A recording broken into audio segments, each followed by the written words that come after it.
Hey DHS, it's Friday, September 27th. I'm Landon. And I'm Diana. And this is your Jacket Update.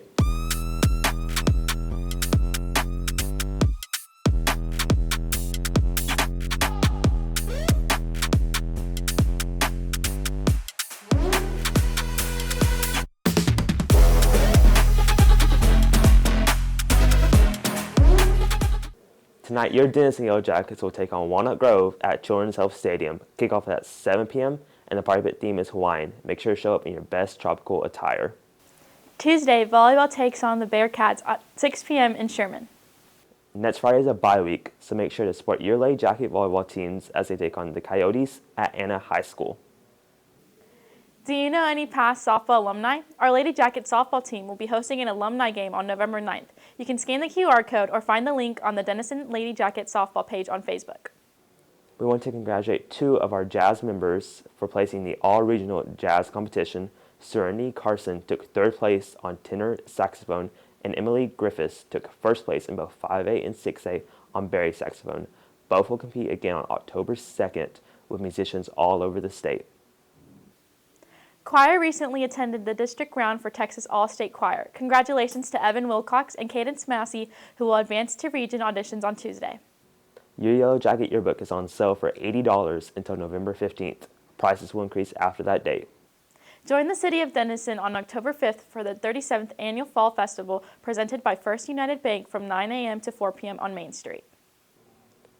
Picture Day is October 17th and 18th. Please do not wear green, as photos will be taken on a green screen.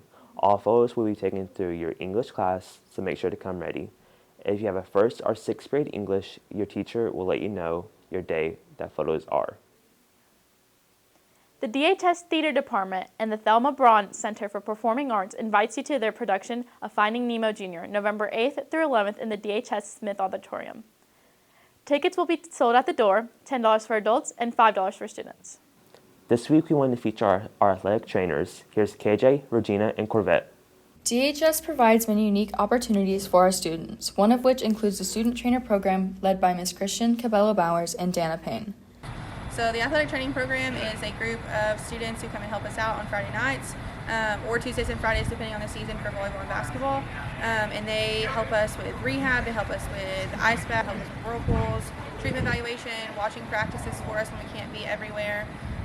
And they just help us kind of do the day-to-day of what we do in the training room. So the student trainers are basically like our assistants.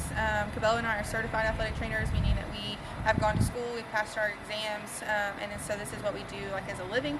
The students, they just kind of help us do the things that I mentioned earlier, like the ice baths or the ice bags or heat or things like that.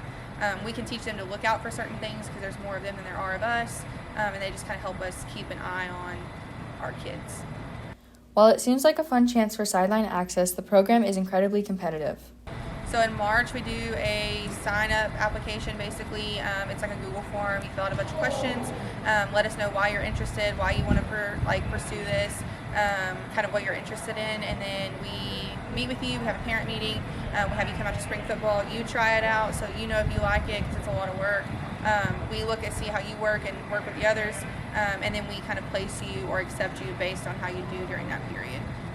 Students not only have the opportunity to learn about the theory of sports medicine, but they also put those skills and knowledge to use.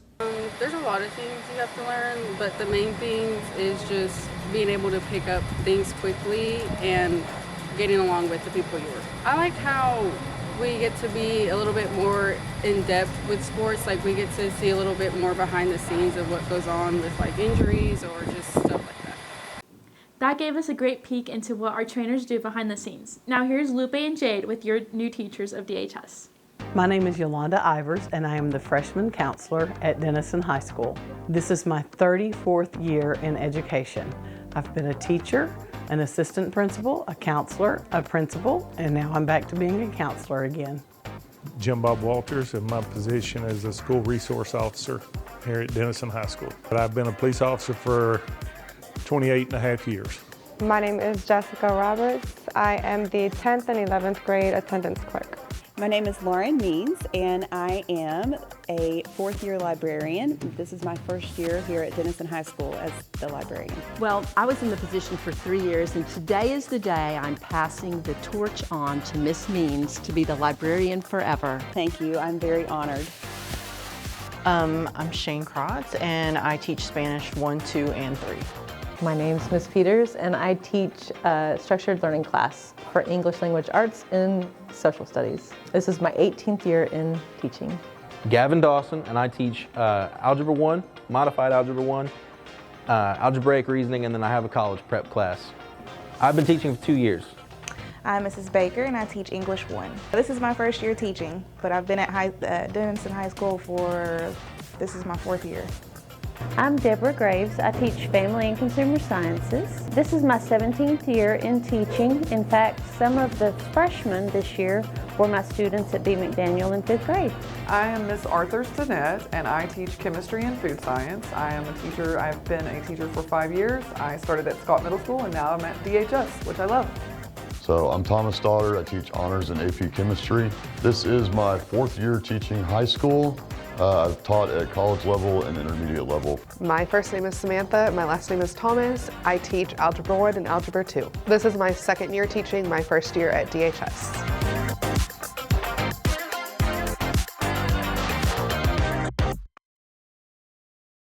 Now here's Bryce with your September sports recap. Thanks, Diana. I'm Bryce McQueen, and this is your first Jacket Update sports recap. We head to college football as the undefeated Texas Longhorns played UL Monroe in Austin Saturday. Quinn Ewers suffered an injury last week, so the much-anticipated Arch Manning got his first start. He went 15 for 19, 258 yards, and 2 touchdowns with a 51-3 win over UL Monroe. We head down south as A&M played Bowling Green on Saturday in College Station. Beating Florida last week, the Aggies were coming out hot. Marcel Reed went 16 for 29, 173 yards, with 2 touchdowns and a close 26-20 victory, pushing the Aggies to 3-1.